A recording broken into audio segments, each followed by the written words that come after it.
اعوذ باللہ من الشیطان اللعین الرجیم بسم اللہ الرحمن الرحیم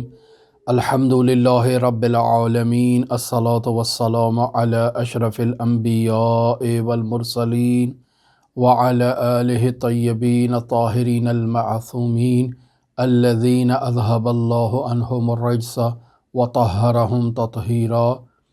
اللہم اخرجنا من الظلمات الوہم واکرمنا بنور الفہم اللہم افتح علینا ابواب رحمتک وانشر علینا خزائن علومک برحمتک یا ارحم الراحمین اللہم صل علی محمد وآل محمد وعجل فرج قائم آل محمد۔ عزیزان محترم، ہماری آپ کے ساتھ گفتگو مرحوم آیت اللہ سید محمد حسین حسینی طاہرانی کی گراں قدر کتاب رسالہ لب اللباب میں جاری ہے۔ آج اس سلسلے کے 22ویں درس کے ساتھ ہم آپ کی خدمت میں حاضر ہوئے ہیں اور صفحہ نمبر 28 اور 29 سے آیت اللہ طاہرانی کی عبارت کو آپ کی خدمت میں قراءت کریں گے اور اس کا ترجمہ اور مناسب تشریح آپ کی خدمت میں پیش کریں گے۔ لیکن اپنی گفتگو کے آغاز میں ہم آپ تمام دیکھنے والوں کی خدمت میں حضرت صدیقہ طاہرہ فاطمہ زہرا سلام اللہ علیہا کی مظلومانہ شہادت کی مناسبت سے تعزیت پیش کرتے ہیں اور دعا کرتے ہیں کہ دنیا جہان میں جہاں جہاں مؤمنین اس مخدومہ کونین کی عزاداری میں مصروف ہیں، حضرت صدیقہ طاہرہ ان سے راضی و خوشنود ہوں اور رسول خدا صلی اللہ علیہ وآلہ وسلم کے اس اجر رسالت کی ادائیگی کی بدولت ان مؤمنین کی تمام دینی، دنیاوی اور اخروی مشکلات برطرف ہوں۔ ہم آپ کی خدمت میں آیت اللہ طاہرانی کی جو عبارت آج قراءت کرنا چاہتے ہیں، اس عبارت سے متعلق گزشتہ چند دنوں سے ہم وضاحت آپ کی خدمت میں پیش کرتے چلے آئے ہیں۔ مطلب کیا ہے جسے آیت اللہ طاہرانی یہاں پر بیان کرنا چاہتے ہیں؟ مطلب اس کا ٹائٹل یہ ہے کہ مقصد سالک ملازمت بے وجہ اللہ است،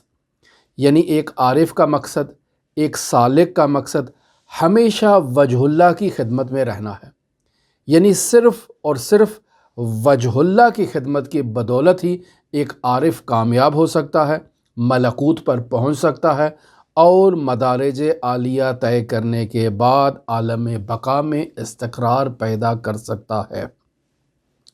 لہٰذا آیت اللہ طاہرانی کی ہم عبارت کو آپ کی خدمت میں پیش کرتے ہیں اور اس کا ترجمہ کرتے ہیں۔ جہاں کہیں مناسب وضاحت کی ضرورت پیش آئی ہم آپ کی خدمت میں وضاحت پیش کریں گے، لیکن آپ اپنے اذہان عالیہ میں گزشتہ 3 درسوں کے مطالب کو اپنے ذہن میں رکھیں اور پھر آج اس عبارت کی طرف توجہ کریں، چونکہ وہ تمام مطالب اسی عبارت میں آیت اللہ طاہرانی بیان فرما رہے ہیں۔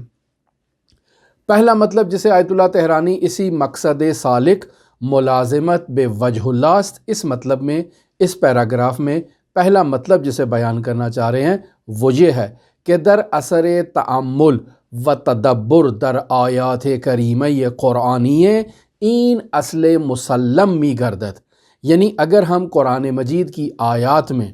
تدبر کریں، غور و فکر کریں تو وہاں سے یہ قاعدہ کلیہ ہمارے سامنے واضح ہو جاتا ہے، روشن ہو جاتا ہے، اس میں کسی قسم کی تردید باقی نہیں رہتی۔ وہ حاصل آن کے خداوند در جائی از قرآن مجید می فرمایت، اور اسی اصل مسلم کو خداوند متعال قرآن مجید میں ایک مقام پر ارشاد فرما رہا ہے۔ وہ اصل مسلم کیا ہے؟ وہ اصل مسلم یہ ہے کہ انسان کو وجہ اللہ کی خدمت میں رہنا چاہیے، اس کا خدمت گزار ہونا چاہیے۔ مثلاً آیت اللہ طاہرانی قرآن مجید کی اس گراں قدر آیت کو بیان کرنے سے پہلے اس کا ترجمہ بیان کر رہے ہیں، جبکہ ہم آپ کی خدمت میں پہلے آیت کو بیان کرتے ہیں اور اس کے بعد اس کے ترجمے کو بیان کرتے ہیں۔ بسم اللہ الرحمن الرحیم وَلَا تَحْسَبَنَّ الَّذِينَ قُتِلُوا فِي سَبِيلِ اللَّهِ أَمْوَاتًا بَلْ أَحْيَاءٌ عِنْدَ رَبِّهِمْ يُرْزَقُونَ۔ یہاں پر آیت اللہ طاہرانی جو ترجمہ کر رہے ہیں اس کی عبارت یہ ہے کہ مسافران کشتے شدے در راہ خدا بے طور جاوید زندہ اند و ہرگز نہ میرند۔ اس مطلب میں آیت اللہ طحرانی ان افراد کی جو مسافران جاوید ہیں ان کے بارے میں ان کی حیات برزخی کو بھی بیان کر رہے ہیں اور ان کے خداوند متعال کے حضور استقرار یعنی عالم بقا میں قیام کو بھی بیان کر رہے ہیں، اور پھر اس عالم بقا میں خداوند متعال کے رزق سے متنعم ہونے کو بھی بیان کر رہے ہیں۔ لہٰذا لسان دین کو اگر مد نظر رکھا جائے، میں پہلے آیت کا ترجمہ آپ کی خدمت میں بیان کر دوں، وَلَا تَحْسَبَنَّ الَّذِينَ قُتِلُوا فِي سَبِيلِ اللَّهِ أَمْوَاتًا، اور تم ہرگز اس گمان میں مبتلا نہ رہو کہ وہ افراد جنہیں اللہ کی راہ میں شہید کر دیا گیا ہے، انہیں قتل کر دیا گیا ہے، تم اس وہم و گمان میں مبتلا نہ رہو کہ وہ اموات ہیں، وہ مردہ ہو چکے ہیں۔ نہیں، یہ تمہارا گمان باطل ہے۔ بل احیاء عند ربہم یرزقون، وہ زندہ ہیں اور اپنے پروردگار کے پاس رزق پا رہے ہیں اور اللہ کے رزق سے متنعم ہو رہے ہیں۔ ہم نے آپ کی خدمت میں اس مطلب کو پہلے بھی بیان کر دیا، پھر ایک دفعہ پھر تکرار کرتے چلیں گے کہ یہاں جہاد دو طرح کے ہیں، ایک جہاد اصغر ہے اور ایک جہاد اکبر ہے۔ یہ جو میں تفسیر آپ کی خدمت میں پیش کر رہا ہوں، اسے بطور معمول علماء نے اور بزرگان نے اسے بیان نہیں کیا، اور یہ انداز تفسیر مرحوم سید مہدی بحر العلوم سے متعلق ہے، جسے یہاں پر آیت اللہ طحرانی نقل کر رہے ہیں کہ جہاد دو طرح کے ہیں، ایک جہاد اصغر ہے، اور اس جہاد اصغر میں جو شخص راہ خدا میں شہید ہو جاتا ہے اسے شہید در راہ جہاد اصغر فی سبیل اللہ کہا جاتا ہے۔ یعنی یہ اللہ کی راہ میں شہید ہوا ہے، لیکن اس کی شہادت جہاد اکبر کے نتیجے میں نہیں ہوئی ہے بلکہ جہاد اصغر کے نتیجے میں ہوئی ہے۔ بس یہاں اس مطلب کی طرف بھی اشارہ کرتے چلیں کہ انسان کا یہ ہدف نہیں ہونا چاہیے کہ اسے جہاد اصغر کے نتیجے میں موت آ جائے، یعنی انسان یہ کوشش کرے، یہ دعائیں کرے خداوند متعال کی بارگاہ میں کہ اے میرے پروردگار، مجھے جہاد اصغر کے نتیجے میں تو شہادت کی موت عطا کر۔ یہ انسان کا ہدف نہیں ہونا چاہیے، بلکہ انسان کا یہ ہدف ہونا چاہیے کہ وہ خداوند متعال سے یہ تقاضا کرے کہ اے میرے پروردگار، مجھے تو جہاد اکبر کی راہ میں شہادت کی موت عطا کر۔ یہاں میں اس جہاد اصغر سے متعلق آپ کی خدمت میں پہلے بھی نقل کر چکا ہوں، دوبارہ پھر اس حدیث کو نقل کرتا ہوں کہ رسول خدا صلی اللہ علیہ وآلہ وسلم نے بعث سریتن، رسول خدا نے ایک لشکر کو بھیجا دشمن سے محاربہ کرنے کے لیے، جنگ کرنے کے لیے۔ خود رسول خدا صلی اللہ علیہ وآلہ وسلم اس لشکر کی قیادت کے لیے نہیں گئے، رسول خدا نے اس لشکر کو بھیج دیا۔ فلما رجعوا، اور جب یہ لشکر جہاد اصغر کرنے کے بعد وہاں سے واپس لوٹا تو یقینی بات ہے اس جہاد میں متعدد مسلمانوں کو زخم بھی آئے تھے۔ قال، رسول خدا صلی اللہ علیہ وآلہ وسلم ان مجاہدین اسلام کو مخاطب قرار دے کر فرما رہے تھے، ارشاد فرماتے ہیں مرحبا بقوم، خوش آمدید ایسی قوم کہ قضوا الجہاد الاصغر، کہ جنہوں نے جہاد اصغر کو اپنی پشت پہ چھوڑ دیا اور اب اسے وہ پائے تکمیل تک پہنچا کر یہاں ہمارے پاس آ چکے ہیں۔ وَبَقِيَ عَلَيْهِمُ الْجَهَادُ الْأَكْبَرُ، اور ان کے اوپر ابھی جہاد اکبر باقی ہے۔ یہاں رسول خدا صلی اللہ علیہ وآلہ وسلم سے جب یہ مجاہدین سوال کرتے ہیں کہ یا رسول اللہ یہ جہاد اکبر کیا ہے، تو وہاں رسول خدا صلی اللہ علیہ وآلہ وسلم انہیں جہاد بن نفس کے بارے میں بتاتے ہیں کہ یہ جہاد بن نفس سب سے بڑا جہاد ہے۔ جہاد اصغر میں ایک تیر لگا، آج کل کے دور میں ایک گولی لگ گئی، یا کسی ٹینک سے یا کسی بندوق سے ایک گولی چلی، ایک گولہ چلا، انسان کو اس نے شہید کر دیا اور انسان خداوند متعال کی بارگاہ میں پہنچ گیا اور خداوند متعال کی نعمات سے وہاں متنعم ہونے لگا۔ یہ جہاد اصغر ہے، اس میں شہید ہونے والا شخص بھی شہید ہے، لیکن جہاد اصغر کا مجاہد کہلائے گا، جہاد اکبر کا مجاہد نہیں ہے۔ جبکہ جہاد اکبر کی راہ میں جہاد کرنے والا شخص ممکن ہے ہر روز ہزاروں تیر اس کے پیکر پر آ کر پیوست ہوتے ہوں، لیکن اسے شہادت کی موت بھی نصیب نہ ہوتی ہو۔ لہٰذا جہاد اکبر ایک بہت بڑا جہاد ہے جس کی طرف توجہ ہونی چاہیے۔ لہٰذا جہاد دو طرح کے ہیں، ایک جہاد اصغر ہے اور ایک جہاد اکبر ہے۔ انسان کا یہ ہدف ہونا چاہیے کہ وہ جہاد اکبر میں خداوند متعال کی راہ میں جہاد کرتے ہوئے شہید ہو جائے، جہاں قتل انسان کا بدن کا قتل نہیں ہے، بلکہ انسان نے اپنے نفس کو قتل کرنا ہے اور مدارج عالیہ کو طے کرنا ہے۔ لہٰذا یہاں آپ دیکھیں کہ اس قدر مجاہدت کی جاتی ہے اس جہاد اکبر میں کہ ہمارے بعض علماء کے حالات زندگی میں اس مطلب کو لکھا گیا ہے کہ وہ جہاد اکبر میں اس قدر پختہ جہاد کیا کرتے تھے کہ حتیٰ کہ اپنی تمام زندگی انہوں نے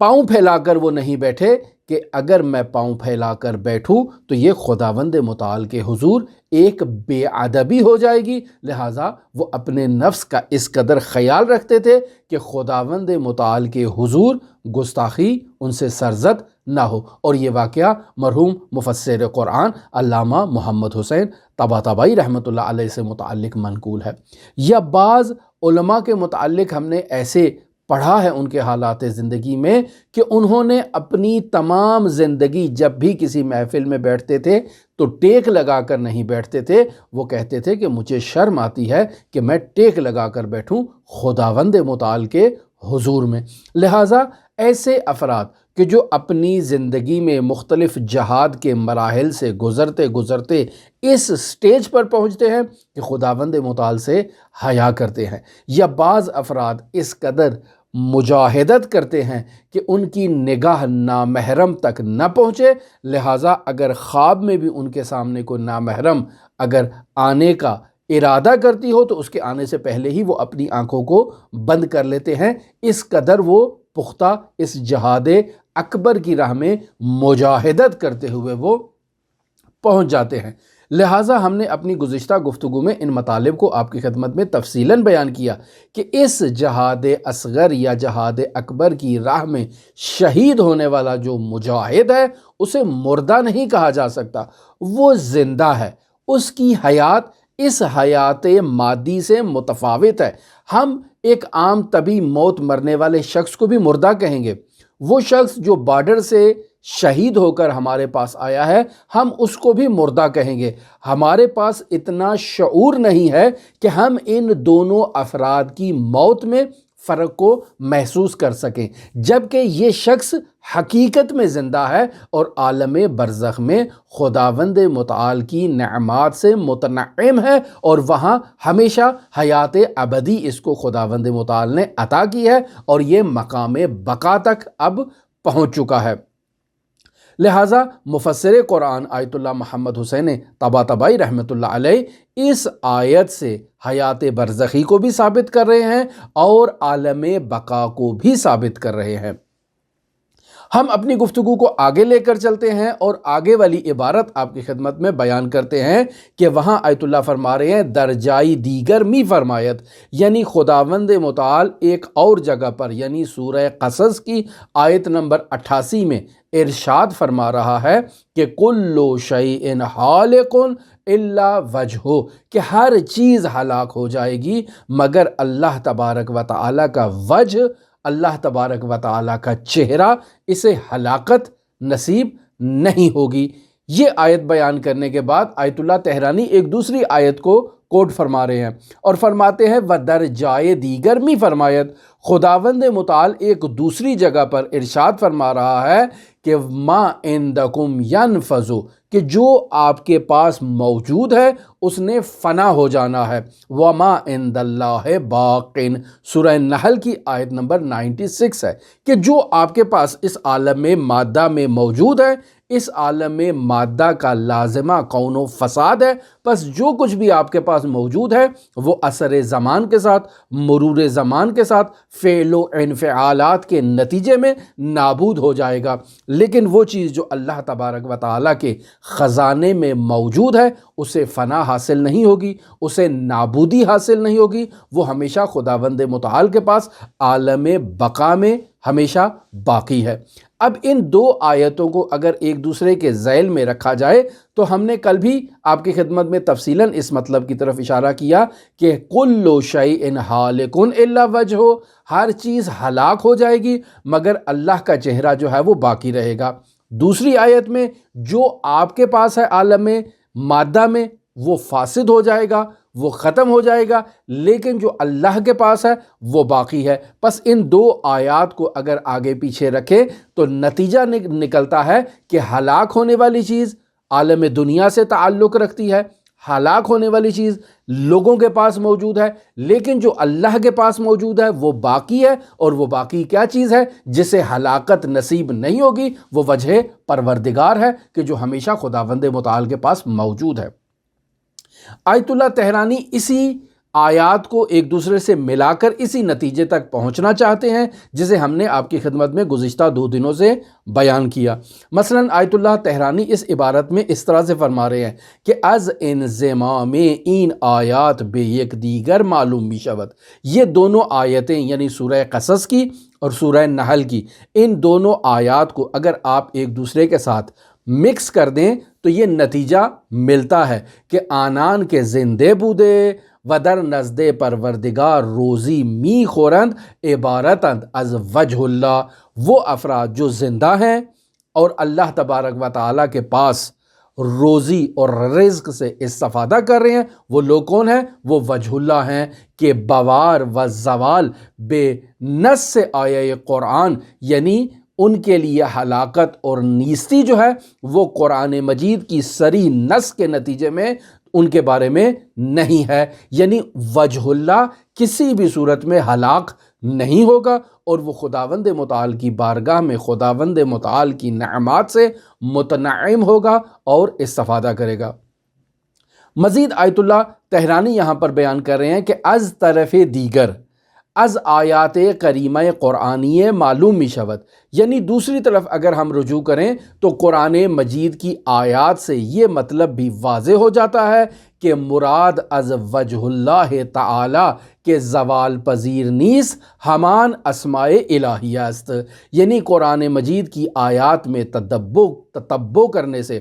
یہ مطلب واضح ہو جاتا ہے کہ وہ وجہ اللہ جسے خداوند متعال فرما رہا ہے کہ اسے زوال حاصل نہیں ہے، وہ وجہ اللہ وہی اسماء الہیہ ہے کہ جنہیں زوال حاصل نہیں ہوگا۔ و بیان آن اینست، اس وجہ اللہ کو آیت اللہ تہرانی اب یہ بیان کر رہے ہیں کہ در آیہ دیگری ہمین وجہ اللہ را فنا و زوال در او راہ نہ دارت، یعنی خداوند متعال قرآن مجید میں ایک اور جگہ پر اسی وجہ اللہ کی طرف اشارہ فرما رہا ہے اور یہ واضح بیان کر رہا ہے کہ یہ وجہ اللہ جو ہے اسے فنا ہرگز نہیں ہوگی، یہ ہرگز زائل نہیں ہوگا اور یہ وجہ اللہ باقی ہے۔ تفسیر بے اسماء خود نمودے، اس وجہ اللہ کو خداوند متعال نے اپنے اسماء کے ساتھ تفسیر کی ہے اور اسے صفات جلال اور صفات جمال کے ساتھ متصف کیا ہے۔ لہٰذا اگر اس آیت کا بھی ہم آپ کی خدمت میں بیان کریں تو باقاعدہ سورہ رحمان میں گزشتہ روز بھی عرض کر چکا، کل من علیہا فان ویبقى وجہ ربک ذو الجلال والاکرام، کہ ہر چیز فانی ہو جائے گی مگر آپ کے پروردگار کا وجہ جو ہے وہ باقی رہے گا۔ اس آیت کو کوٹ کرنے کے بعد آیت اللہ تہرانی یہاں وجہ اللہ سے متعلق وضاحت پیش کر رہے ہیں۔ فرماتے ہیں بے اتفاق جمیع مفسرین، جتنے بھی مفسر گزرے ہیں ان تمام مفسرین نے اس بات پر اتفاق کیا ہے کہ کلمہ ذو صفت برائے وجہ می باشد، یعنی ہم نے گزشتہ روز بھی عرض کیا آپ کی خدمت میں کہ ذو رفعی حالت میں ہے، اگر اسے جری حالت میں لانا چاہیں تو زی کہا جائے گا، اور اگر یہ زی ہوتا تو پھر یہ صفت ہوتی رب کی، لیکن چونکہ کلمہ ذو استعمال ہوا ہے لہٰذا یہ صفت ہے وجہ کی، پس وجہ پروردگار جو ہے وہ ذوالجلال والاکرام ہے۔ وہ تمام تفسیر جو گزشتہ روز ہم آپ کی خدمت میں بیان کر چکے اسے مد نظر رکھے کہ خداوند متعال خود کو صفات جلال و جمال سے متصف نہیں فرما رہا یہاں پر، بلکہ اپنے وجہ کو صفات جلال و جمال سے متصف کر رہا ہے۔ لہٰذا آیت اللہ طحرانی کی عبارت یہ ہے کہ بے اتفاق جمیع مفسرین، تمام مفسرین کا اس بات پر اتفاق ہے کہ کلمہ ذو صفت برائے وجہ می باشد، ذو وجہ کی صفت ہے، رب کی صفت نہیں ہے۔ وجہ پروردگار تو کہ آن وجہ ذوالجلال والاکرام است باقی است، تمہارے پروردگار کا وجہ کہ جو وجہ ذوالجلال بھی ہے اور اکرام بھی ہے، یہ وجہ جو ہے یہ باقی رہے گا، اسے فنا نہیں ہوگی، اسے نیستی اور نابودی نہیں ہوگی، یہ باقی رہے گا۔ چون می دانیم، اب یہاں آیت اللہ طحرانی اس وجہ کی تعریف کر رہے ہیں کہ وجہ کیسے کسے ہیں۔ چون می دانیم، چونکہ ہمیں معلوم ہے وجہ کسے کہتے ہیں، وجہ ہر شے عبارت است از آن چیزی کے مواجہ بدان حاصل می شود۔ وجہ کس کو کہتے ہیں؟ ہر چیز کے چہرے کو وجہ کہتے ہیں، ہر چیز کی صورت کو وجہ کہتے ہیں کہ جس چہرے سے، جس صورت سے دوسری چیزوں کا سامنا کیا جاتا ہے اسے وجہ کہا جاتا ہے۔ بنابراین وجہ ہر چیز مظہر آن است، ہر چیز کا جو وجہ ہوتا ہے وہ اس چیز کو ظاہر کرتا ہے اور اس کا اظہار کرتا ہے۔ ومظاہر ہمان اسماء خدا ہستند، پس یہ جو وجہ ہے یہ مظاہر اسماء پروردگار ہے اور پروردگار کے اسامی کو ظاہر کر رہا ہے۔ ومواجہ خدا بتمام مخلوقات بے وسیلہ آنہا انجام می گردد۔ اب اگر خداوند متعال نے عالم امکان کے سامنے اس کے روبرو ہونا ہے، یہ مادی روبرو نہیں ہے جو آپ اس کو مادی سمجھیں، خدا جب عالم امکان کے ساتھ روبرو ہوگا تو جس وجہ سے وہ اپنی مخلوقات کی طرف توجہ کرے گا وہ وجہ جو ہے وہ صفات جلال و جمال سے وابستہ ہے، اور وہ وجہ جو ہے اسے فنا حاصل نہیں ہے۔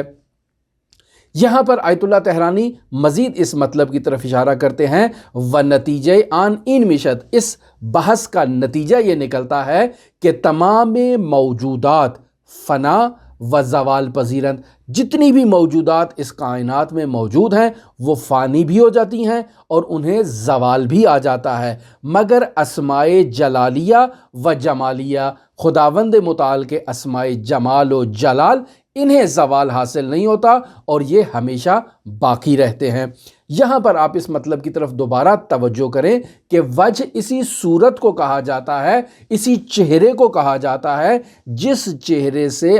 ایک شے دوسری شے کا سامنا کرتی ہے۔ مثلا میں آپ کے سامنے بیٹھا ہوں، آپ اگر مجھے مشاہدہ کرنا چاہتے ہیں تو میرے اس چہرے کو مشاہدہ کریں گے اور اس چہرے سے میری تمام حقیقت کو آپ پہچانیں گے، شناخت کریں گے، اور میرے کردار کو، میری عادات و اطوار کو اسی میرے چہرے کے ذریعے سے آپ جو ہے وہ آپ تک وہ منتقل ہوں گی۔ لیکن اگر میرا یہ چہرہ نہ ہو، باقی جسم کے تمام اعضاء ہو، تو آپ میری شناخت کو کسی دوسرے شخص کی شناخت کے ساتھ جدا نہیں کر سکیں گے اور آپ کو معلوم نہیں ہوگا کہ یہ کون ہے اور وہ کون ہے۔ پس چہرہ ہی افراد کی شناخت کا وسیلہ اور ذریعہ قرار پاتا ہے۔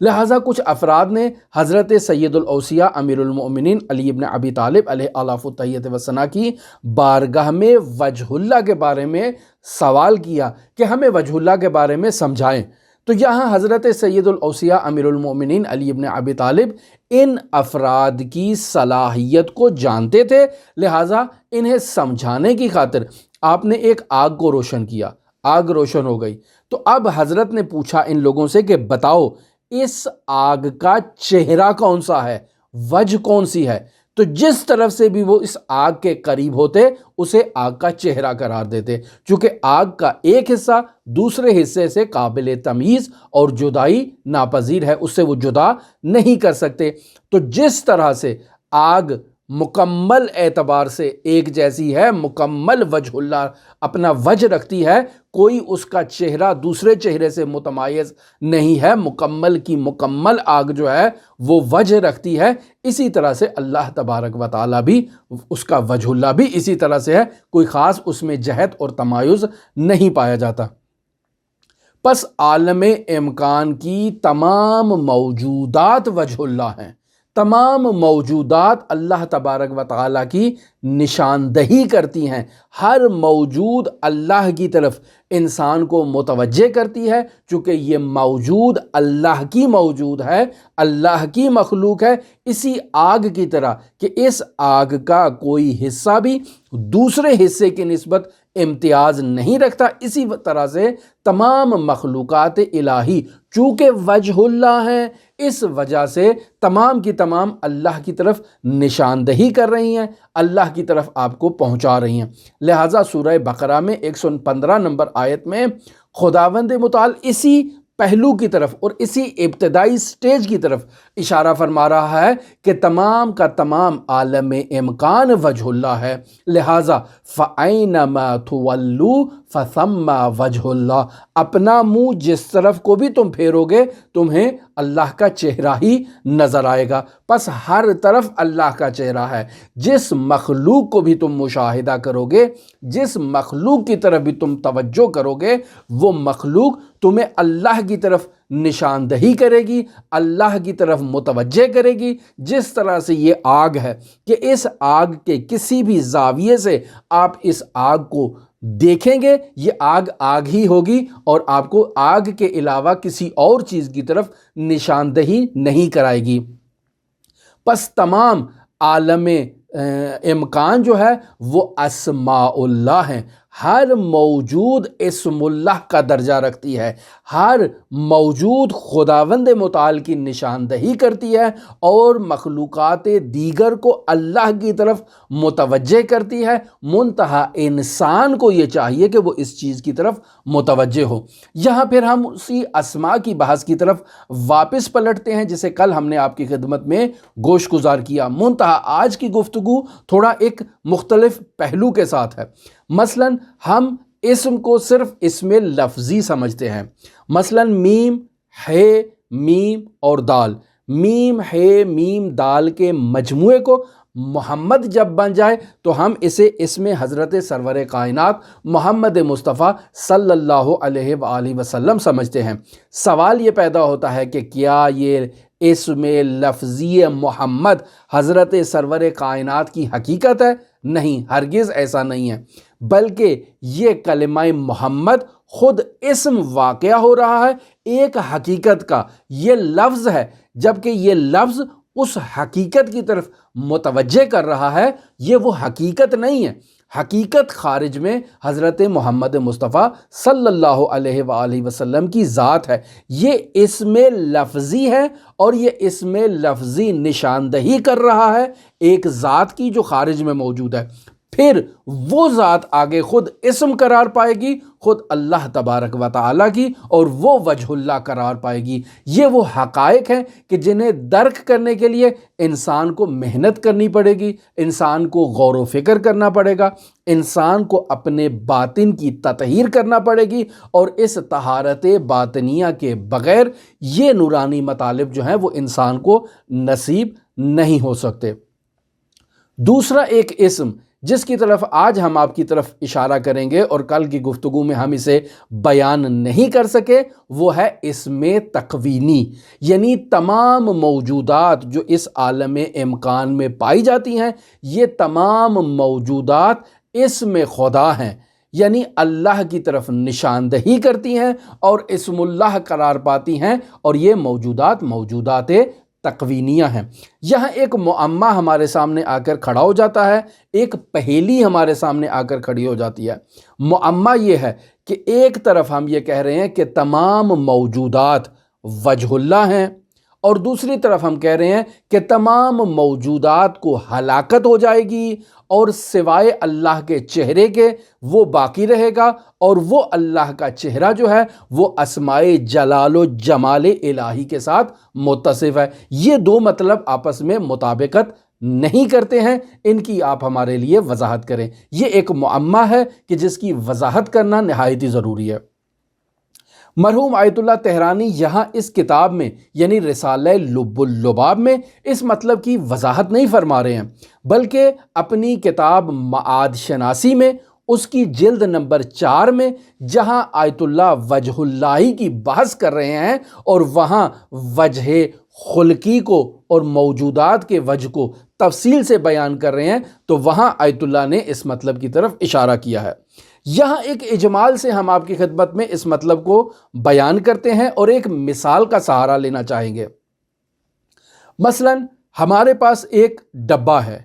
اس ڈبے کے اندر ہم نے کسی چیز کو رکھنا ہے، مثلا آپ سمجھ لیں ہم نے چینی کو رکھنا ہے، ہم نے دال کو رکھنا ہے، یا کوئی بھی چیز ہم اس ڈبے کے اندر ڈال دیتے ہیں۔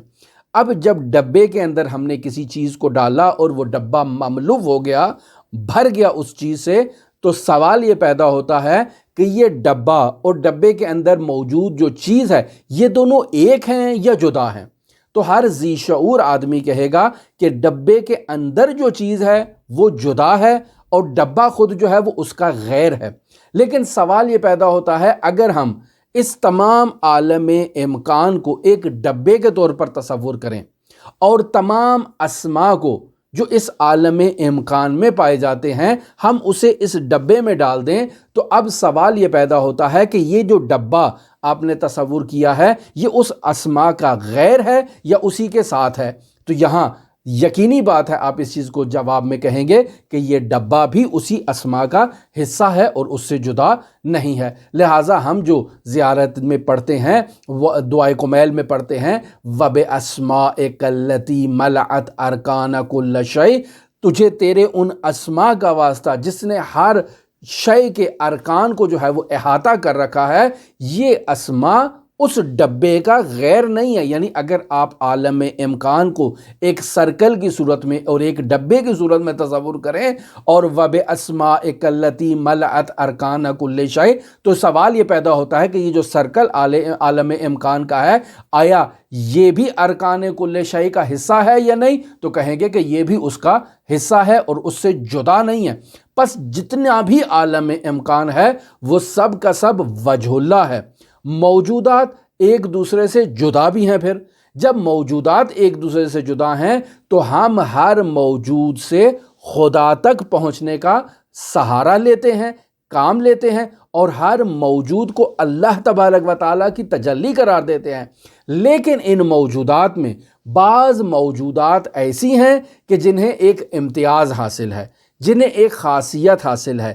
جسے باقاعدہ حضرات ائمہ معصومین علیہم الصلاۃ والسلام فرماتے ہیں کہ نحن وجہ اللہ، ہم اللہ کا وہ چہرہ ہیں جسے فنا حاصل نہیں ہے، جسے نابودی حاصل نہیں ہے۔ پس تمام موجودات اللہ کا چہرہ ہیں، اللہ کی طرف نشاندہی کرتے ہیں، اللہ کی طرف متوجہ کرواتے ہیں، لیکن توجہ کرنے والے افراد کو۔ لیکن حضرات اہل بیت علیہم الصلاۃ والسلام وہ ہستیاں ہیں کہ جو ہر غیر توجہ کرنے والے کو بھی اللہ تبارک و تعالیٰ کی طرف متوجہ کرتی ہیں۔ لہٰذا ہم زیارت جامعہ کبیرہ میں اس مطلب کی طرف اشارہ کرتے ہیں وَأَسْمَاؤُكُمْ فِي الْأَسْمَاءِ وَأَجْسَادُكُمْ فِي الْأَجْسَادِ وَأَرْوَاحُكُمْ فِي الْأَرْوَاحِ وَأَنفُسُكُمْ فِي النُّفُوسِ، یعنی آپ ہی کے اسماء ہیں جو اسماء میں مقام رکھتے ہیں۔ جتنے بھی اسماء ہیں یہ اسماء حسنہ ہیں، لیکن آپ ہی کے اسماء ہیں جو اسماء میں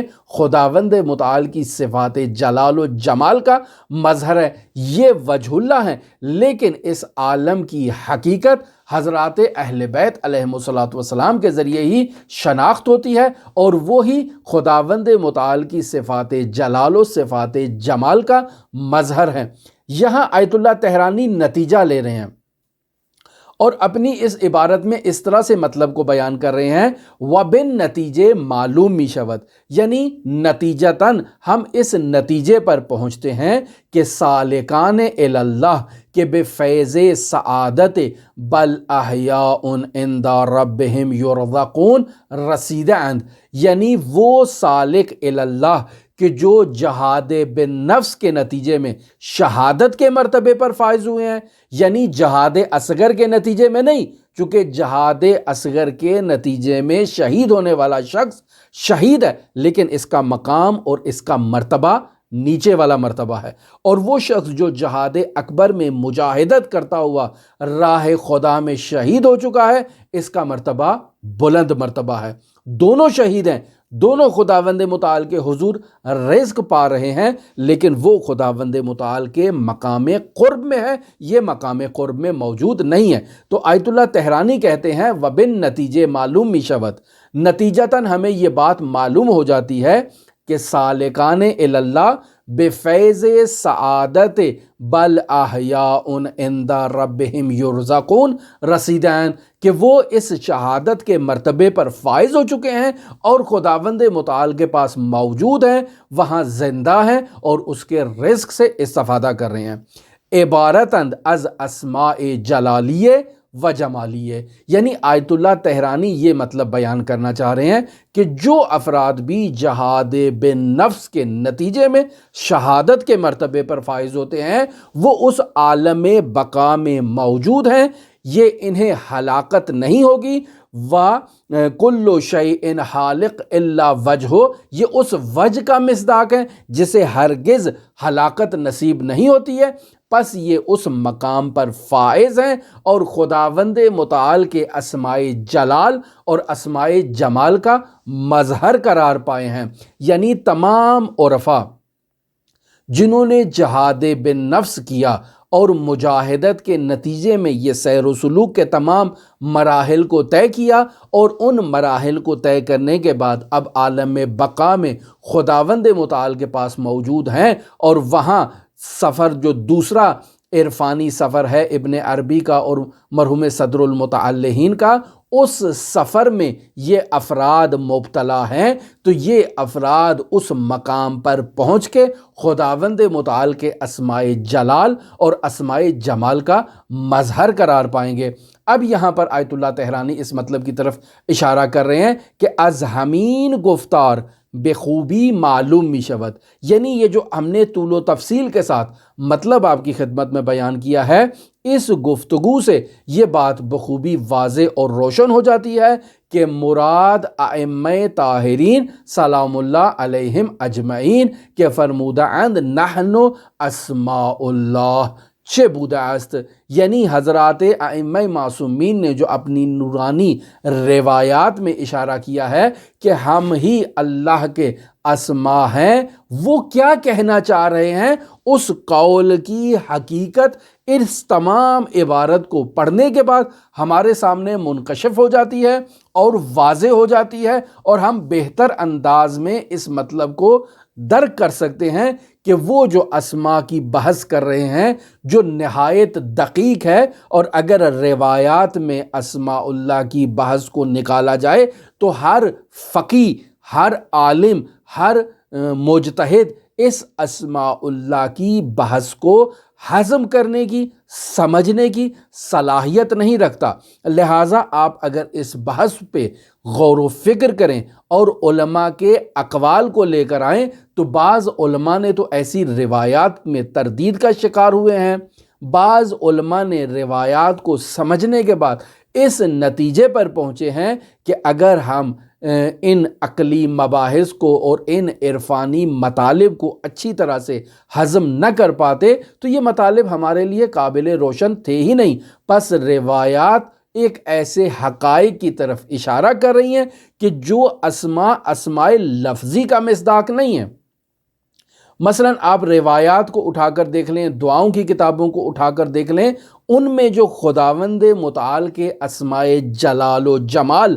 بیان کیے گئے ہیں، سوال یہ پیدا ہوتا ہے کہ کیا یہ لفظ ہیں؟ جیسے لفظ اللہ ہے، الف لام لام لام ہے، یہ اللہ، یہ اسم ہے یہ اسم اللہ ہے، یہ صفات جلال و جمال کا مظہر ہے، یا اس لفظ کے پیچھے موجود حقیقت اللہ جو ہے وہ صفات جلال و جمال کا مظہر ہے؟ تو ہم نے اس چیز کو دیکھنا ہے، جبکہ ظاہر میں ہم انہی کلمات اور انہی الفاظ پر آ کر اٹک گئے ہیں جنہیں دعاؤں میں اور روایات میں بیان کیا جاتا ہے۔ ان کے پس پردہ حقائق کیا ہیں؟ ہم نے ان حقائق پر توجہ نہیں کیا۔ کس نے توجہ کی ہے؟ سب سے پہلے ابن عربی نے ان مطالب کی طرف توجہ کی اور سب سے بہتر انداز میں اپنی کتابوں میں ان اسماء الہیہ کو سب سے بہتر انداز میں منعکس کیا۔ ابن عربی کے بعد جو شیعہ علماء آئے، انہوں نے ان مطالب کا دقت سے مطالعہ کیا جنہیں ابن عربی نے بیان کیا، انہیں اچھی طرح سے سمجھنے کی کوشش کی، اور پھر اس کے بعد دوبارہ جب وہ روایات اہل بیت علیہ الصلوۃ والسلام کے باب میں تشریف لائے اور حضرات اہل بیت علیہ الصلوۃ والسلام کے دسترخوان پر بیٹھے، تب انہیں جا کر یہ معلوم ہوا کہ ائمہ معصومین علیہ الصلوۃ والسلام ہم سے کیا کہنا چاہ رہے تھے۔ ہم کہتے ہیں بسم اللہ الرحمن الرحیم، اللہ کے نام سے جو رحمان اور رحیم ہے۔ یہاں اسم جو خود بسم یعنی اسم کا کلمہ جو استعمال ہوا ہے بسم اللہ سے پہلے، یہاں اسم کی حقیقت مظہر خدا ہے، اسم یہاں زائد نہیں ہے۔ ہم یہاں کہیں گے کہ یہ اللہ کے نام سے شروع کر رہے ہیں، جبکہ یہاں ایک اللہ کے نام سے دائمی اتصال کی طرف اشارہ کیا گیا ہے کہ میں اللہ کے نام کے ساتھ ہمیشہ ہمیشہ کے لیے متصل ہوں، کہ جو رحمان اور رحیم کا مصداق ہے، اس سے میں جدا نہیں ہوں۔ لہٰذا دقیق مطالب ہیں، اگر ان پہ دقت کی جائے تو ایک خاص مطلب کی طرف انسان منتقل ہوتا ہے۔ یہاں آیت اللہ طحرانی ایک اور خاص مطلب کی طرف اشارہ کر رہے ہیں اس پیراگراف میں۔ یہ پیراگراف آپ دیکھیں، ہم اس سے متعلقہ مطلب آپ کی خدمت میں بیان کرتے ہیں۔ مثلا آیت اللہ طحرانی یہاں پر بیان کر رہے ہیں وَإِلَّا مقام حکومت ظاہریہ اجتماعیہ و وساطت و مباشرت در امور شرعیہ و احکام ظاہریہ الہیہ مقامی نیز کے بدین کیفیت خود را توصیف کنند۔ نہایت ہی گراں قدر مطلب کی طرف آیت اللہ طحرانی یہاں اشارہ کرنا چاہ رہے ہیں۔ آیت اللہ طحرانی تشیع کے ایک حقیقی عقیدے کی طرف اشارہ کر رہے ہیں کہ تشیع کا بنیادی عقیدہ اگر اس کا جائزہ لیا جائے تو اس کے 3 بنیادی ستون ہیں، اور اگر ان 3 بنیادی ستونوں میں سے کسی ایک ستون کو حذف کر دیا جائے تو تشیع کی حقیقت جو ہے وہ زمین بوس ہو جاتی ہے۔ لہٰذا 3 بنیادی عقیدے آیت اللہ طحرانی بیان کر رہے ہیں کہ یہ ستون تشیع ہیں، یعنی خالص شیعہ عقائد کا اگر جائزہ لیا جائے تو ان میں حضرات ائمہ معصومین علیہ الصلوۃ والسلام سے متعلق 3 خصوصیات بیان کی گئی ہیں۔ پہلی خصوصیت یہ ہے کہ ہر امام اپنے زمانے میں مرجعیت علمی رکھتا ہے، یعنی اس کے دور میں کوئی بھی شخص اس امام سے زیادہ علمی میدان میں مقام نہیں رکھتا، حیثیت نہیں رکھتا ہے۔ امام ہے کہ جو عالم کائنات ہے، اس امام کا کام ہے کہ رسول خدا صلی اللہ علیہ وآلہ وسلم کے بیان کردہ احکام شرعی کو بیان کرے، دینی تعلیمات کو آگے منتقل کرے۔ پس امام ہر دور میں مرجعیت علمی رکھتا ہے، یہ شیعوں کا عقیدہ ہے۔ کوئی بھی کسی بھی دور میں وقت کے امام سے زیادہ عالم نہیں ہو سکتا، چاہے آج کا دور ہو چاہے قدیمی دور ہو، ہر دور میں امام عالم کائنات ہے۔ یہ پہلا بنیادی اصل ہے کہ جس پر تشیع کے اعتقادات قائم ہیں امامت سے متعلق۔ دوسرا بنیادی نظریہ معاشرتی مینجمنٹ سے متعلق ہے۔ شیعہ نقطہ نظر کے مطابق ہر امام کو معاشرے کی مینجمنٹ، معاشرے کی مدیریت اور معاشرے کے امور کی باغ دوڑ سنبھالنی چاہیے، یعنی علی الظاہر ہر امام کو منصب حکومت پر فائز ہونا چاہیے، اور اگر معاشرہ اور دنیا امام کو اس منصب پر فائز نہ ہونے دے تو وہ لوگ جنہوں نے امام سے اس منصب کو چھین لیا، امام کو ان کے اس منصب پر بیٹھ کر معاشرے کی مدیریت کرنے کا اجازت نہیں دی، وہ تمام افراد شیعہ اعتقادات کے مطابق غاصب کہلائیں گے۔ پس یہ دو نظریے پائے جاتے ہیں۔ آیت اللہ تہرانی ان دو نظریات سے متعلق بیان کرنا چاہ رہے ہیں۔ پھر ایک دفعہ عبارت دیکھیں، میں آپ کی خدمت میں بیان کرتا ہوں۔ فرماتے ہیں وَإِلَّا مقام حکومت ظاہریہ اجتماعیہ، یہ امام کے لیے اس عالم کائنات پر حکومت کرنا، ظاہری حکومت کرنا، وساطت و مباشرت در امور شرعیہ، یعنی مرجعیت سیاسی پہلے بیان کی، اور پھر اس مرجعیت سیاسی کے بعد آیت اللہ مرجعیت علمی کو بیان کر رہے ہیں، و امور شرعیہ و احکام ظاہریہ الہیہ، مقامی نیست، یہ دونوں مقام ہیں، شیعہ اعتقادات کے مطابق اس ستون امامت کے دو بنیادی رکن ہیں، لیکن یہ کوئی اہمیت نہیں رکھتے اس تیسرے ستون اور تیسرے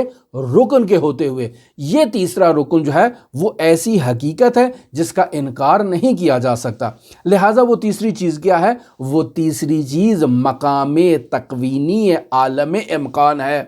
یعنی تمام معاملات میں حضرات ائمہ معصومین علیہم الصلاۃ والسلام خالق اور مخلوق کے درمیان وساطت کا کام کرتے ہیں، یعنی واسطہ فیض ہیں۔ پس روایات میں جہاں اس مطلب کو بیان کیا گیا ہے کہ نحن وجہ اللہ، نحن اسم اللہ، حضرات اہل بیت علیہم الصلاۃ والسلام ان کلمات سے اپنے واسطہ فیض ہونے کو ثابت کر رہے ہیں کہ ہم اللہ اور اس کی مخلوق کے درمیان واسطہ فیض کا کردار ادا کر رہے ہیں، ہم وہ نعمات منتقل کرتے ہیں اللہ سے لے کر مخلوق تک۔ اب چاہے وہ نعمت رزق کی صورت میں ہو، چاہے وہ نعمت خلق کی صورت میں ہو، چاہے وہ نعمت حیات و ممات کی صورت میں ہو، یہی واسطہ فیض ہیں مخلوقات کے اور خالق کے درمیان۔ سوال یہ پیدا ہوتا ہے،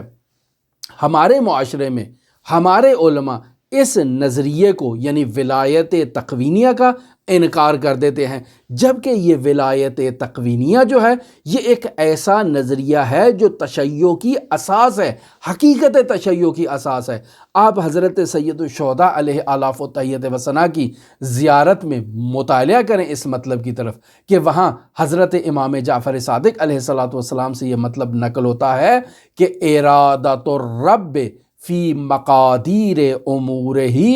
تہبط الیکم وتصدر من بیوتکم، یعنی بیان کیا جا رہا ہے حضرت امام حسین عالی مقام کو مخاطب قرار دیتے ہوئے کہ کائنات کے تمام امور کی مقدار، مقادیر یعنی ارادۃ الرب، پروردگار کا ارادہ کس چیز سے متعلق؟ فی مقادیر امور ہی، خداوند متعال نے اس عالم امکان کے امور کی جو مقدار ہے اس مقدار سے متعلق خداوند متعال نے جو ارادہ کیا ہے وہ ارادہ الہی جو ہے وہ تہبط الیکم، وہ آپ کے اوپر آتا ہے، وتصدر من بیوتکم، اور آپ ہی کے گھر سے جاری ہوتا ہے۔ یہی وہ واسطہ فیض ہے جسے بیان کیا جا رہا ہے، اور یہ تشیع کا بنیادی عقیدہ ہے۔ اگر کوئی عالم اس واسطہ فیض کا انکار کرتا ہے تو اس کے تشیع کے اعتقادات نہایت ہی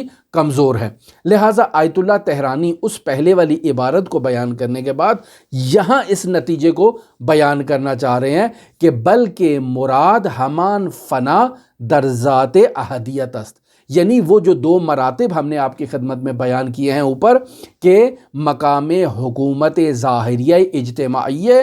و وساطت و مباشرت در امور شرعیہ و ظاہریہ و احکامیہ الہیہ، مقامی نیست، یہ کوئی مقام نہیں ہے کہ جس کی ہم ان کے بارے میں تعریف کریں۔ یہ ہمارا عقیدہ ضرور ہے کہ امام اپنے زمانے میں اعلم من فی الارض ہوتا ہے، امام اپنے زمانے میں سلطنت اس کو حاصل ہے ظاہری طور پر، لیکن تیسرا نظریہ جو ولایت تکوینیہ کا ہے اس کے بارے میں فرماتے ہیں بلکہ مراد ہمان فنا در ذات احدیت است۔ یہاں مراد کیا ہے ولایت تکوینیہ سے؟ کہ امام ذات احدیت میں فانی ہو چکا ہے، فنا کے مرتبے پر فائز ہو چکا ہے کہ ملازم با وجہ اللہ گردیدن و مظہر اتم صفات جلالیہ و جمالیہ اوشد نست، یعنی جب امام خداوند متعال کی ذات احدیت میں فنا ہو جائے اور اس کے وجہ اللہ کے ساتھ ملازم ہو جائے، تو اس کا مطلب یہ ہے کہ یہ امام جو ہے وہ خداوند متعال کی صفات جلال و جمال کا مظہر اتم واقعہ ہو چکا ہے کہ قیاس کے قابل قیاس باہیچ مقامی و منصبی نیز۔ اگر امام کے اس منصب ولایت تقوینیہ کو مد نظر رکھا جائے تو مرجعیت علمی سے قابل قیاس نہیں ہے۔ یہ مقام ولایت تقوینیہ اس حکومت ظاہریہ اور معاشرے پر مینجمنٹ کرنے سے بھی قابل قیاس نہیں ہے۔ پس امام کا منصب جو بلند ترین منصب ہے وہ منصب ولایت تقوینیہ ہے۔ افسوس کی بات ہے کہ بعض لوگ اس سے انکار کرتے ہیں، حتیٰ کہ بعض اہل سنت جو مرجعیت علمی کا انکار کر دیتے ہیں، جو زعامت امت کا انکار کر دیتے ہیں، وہ ولایت تکوینیہ کو آ کر قبول کر لیتے ہیں اور امام کو جو ہے وہ واسطہ فیض تسلیم کر لیتے ہیں اس عالم میں امکان کے اور خداوند متعال کے درمیان۔ ہماری دعا ہے کہ خداوند متعال ہمیں ان نورانی مطالب اور معارف کو سمجھنے کی توفیق عطا فرمائے۔ ہماری دعا ہے کہ یہ جو گراں قدر مطالب آیت اللہ طہرانی نے بیان کیے ہیں، ان کے ہمارے دل میں اور ہمارے دل کی گہرائی میں ان کے اترنے کی جو ہے نا وہ خداوند متعال کوئی ایسا سبب قرار دے کہ ہمیں ان مطالب سے انس ہو جائے اور ہم انہیں سمجھنا شروع کر دیں۔ ہم حضرت علی ابن موسیٰ الرضا علیہ آلاف التحیت و ثنا کی بارگاہ میں آپ سب کے لیے دعا گو ہیں کہ آپ سب ان مطالب کو اچھی طرح سے سمجھیں اور ان مطالب کو اپنے وجود کے ساتھ اور اپنے اعتقادات کے ساتھ عجین قرار دے دیں اور ایسے خالص اعتقادات کے ساتھ خداوند متعال کی بارگاہ میں حاضر ہوں۔ اگلا مطلب آیت اللہ طہرانی کا چونکہ ایک نیا مطلب ہے، اس وجہ سے ہم نے یہ کوشش کی کہ آج اس تمام پیراگراف کو آپ کی خدمت میں کمپلیٹ کیا جائے۔ آئندہ ہماری گفتگو اسی رسالہ لب لباب میں صفحہ نمبر 30 پر مراقبے اور مراقبے کے مراتب اور آثار سے متعلق ہے، لہٰذا یہ چیپٹر آج ہم نے پہلے والا کلوز کیا تاکہ اگلے باب میں داخل ہو سکیں۔ اللہم صلی علی محمد و آل محمد وعجل فرج قائم آل محمد۔